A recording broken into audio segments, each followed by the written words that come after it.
বদরের ময়দানে এই পাশে কোরাইশ, এই পাশে মুসলমানেরা। বিশ্বনবী জালাময়ী ভাষণ দিলেন, তোমরা দেখতে পাচ্ছ এটা বদরের ময়দান না, এটা আল্লাহর জান্নাত, ওই জান্নাতের দিকে ছোট। বিশ্বনবীর কথা শোনা মাত্র সাইয়েদনা উমাইর ইবনুল হুমাম বললেন বাখ বাখ, মানে চমৎকার।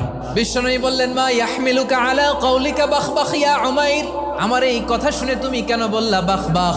ইয়া রাসূলুল্লাহ, আপনার এই কথা শুনে আমি বড্ড খুশি হয়েছি, আর আমি প্রত্যাশা করছি আমি যদি ওই জান্নাতের মালিক হতে পারি তাহলে কতই না ভালো হতো। সুবহানাল্লাহ বলেন। বিশ্বনবী বললেন উমাইর আনতা মিন আহলিহা, তুমি ওই জান্নাতের অধিবাসী, তুমি জান্নাতি। উমাইর চিন্তা করলেন আমি জান্নাতি, নবীর মুখ দিয়ে যখন বেরোইছে ওই জান্নাতে তো আমার ঢুকতেই হবে, কিন্তু হাতে 3টা খেজুর খেয়ে যদি জেহাদের ময়দানে যাই তাহলে জান্নাতে যেতে তো দেরি হয়ে যাবে।